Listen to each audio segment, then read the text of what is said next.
Alright, buddy. So today we got the new pitch meeting, which is for the Book of Boba Fett, which came out, January-ish. So, they're busy people. It's like, let's talk about the Book of Boba Fett again. Which I feel like after it ended, people talked more crap about it.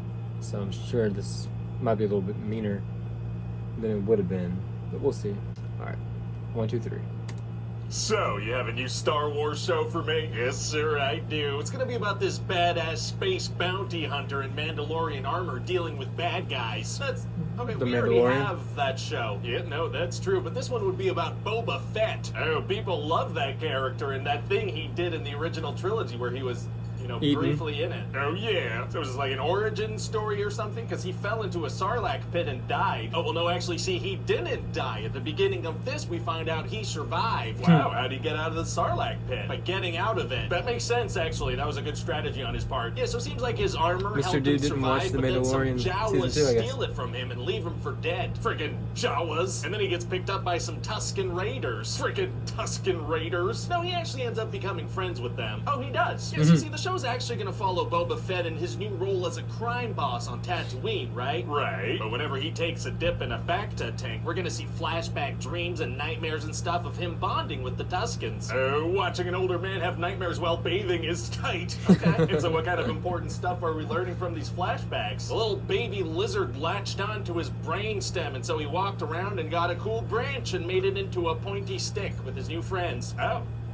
Alright, so now he's got a pointy stick and he's learned the value of friendship or something. Anyway, all his friends die. Oh my god. We're also gonna flash back to when he saved Fennec Shan's life and asked for her help. Help to do what? To go back inside the Sarlacc pit to get his armor. He wants his armor back. Didn't you say he crawled out of the Sarlacc pit with his armor in the first episode? Oh yeah, whoops, whoopsie. So anyway, they become friends and go to become crime bosses on Tatooine. What kind of crimes are they gonna do? Not a single one. Oh, okay. Yeah, they mostly walk around town trying to get people to respect them, but nobody does because there's like 4 of them. Yeah, that's a pretty tiny crime boss team. But at a certain point, they're gonna hire this young gang of cool-looking cyborgs. And what's their deal? Well, they look like they're from Back to the Future too, and they have these very colorful Vespa scooter things. Doesn't feel like it fits with the vibe or look of Tatooine at all. Yeah, but counterpoint, colors are fun to look at. I like to look at them. That is a good point. I like purple. So they're gonna have this big old chase scene with the mayor's assistant. It's gonna be super slow-paced. Very exciting. Wait, did you say slow-paced? And they find out the mayor's working with these bad guys called the Pikes. Uh-oh. Yeah, so there's a war coming to town. Oh, boy. Anyway, so then Mando's gonna be trying to use that Darksaber he has, but he's not super good at it. Wait, Mando? Yeah, Din Djarin, played by Pedro Pascal. So anyway, he's gonna be... Oh, hold on, that's a different show. That's The Mandalorian. Yeah, well, see, I was getting kind of bored, and I really like The Mandalorian, so I figure we do a couple episodes of that show. Where's Boba Fett gonna be? Yeah, it doesn't matter. He'll be off screen doing something or other. What's the show called again? The Book of Boba Fett. But he's not in several of the episodes. Yeah, no, he's Baby Yoda will be, though. Oh, my little green money baby. And frickin' Luke Skywalker, too, who sometimes looks like a real person. Nice. Anyway, so we're gonna spend a solid 20 minutes on Mando putting together a new ship. Why? Because he needs a new ship. Alright. And then Luke's gonna give Baby Yoda a choice, either continue your Jedi training with me or go back with the Mandalorian. What does he choose? Well, he chooses to go back with Mando because he likes him a lot. So the whole main storyline of the first 2 seasons of The Mandalorian trying to get this Baby Yoda to a Jedi, that's just kind of undone in 2 episodes of a different show. Yes, well, okay then. So then finally Mando joins Boba Fett and it's time for war against the Pikes. Oh boy. So Boba Fett is like, well, I guess we could go set up in this bunker type thing that I have, but then one of the cyborg kids is like, no, we're gonna stand up and fight right here in the busy part of town where all the people are. That doesn't make any sense. So Boba Fett's like, yeah, okay, that sounds good. It doesn't though. Yeah, well, that's gonna be kind of a recurring thing in this show. Boba Fett's gonna order people to do stuff and they're gonna be like, no, and he's gonna be like, okay, really? Yeah, so then there's this big old war on the streets of Tatooine. Oh, wow. Wow. And one of the cyborg kids gonna do a little spin move before shooting. It's gonna look very cool, possibly. Why would he do that? Because maybe it'll look cool. It might. I don't know. What tactical advantage does doing a little spin give him? Well, now he'll be,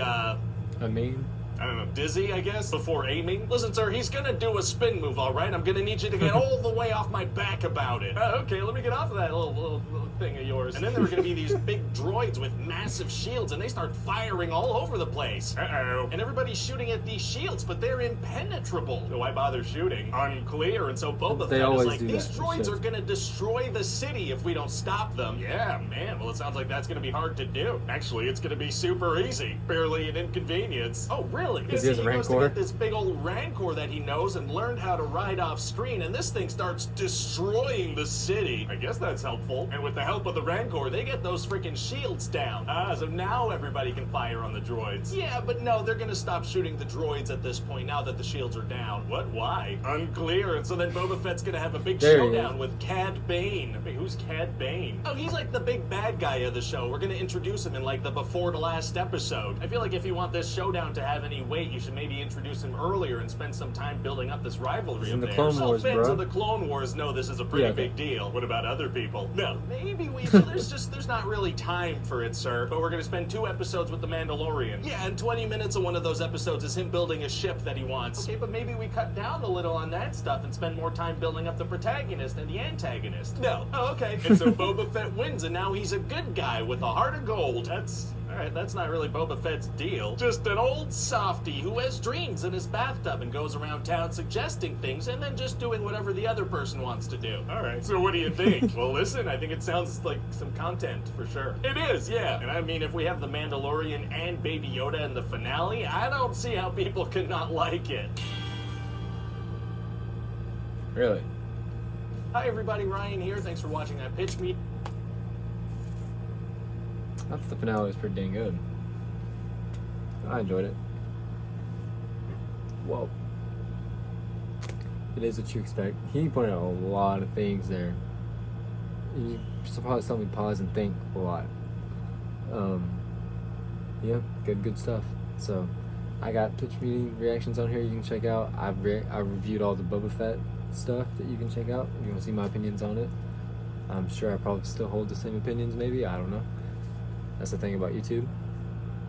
Leave a like, subscribe, and I'll see you next time.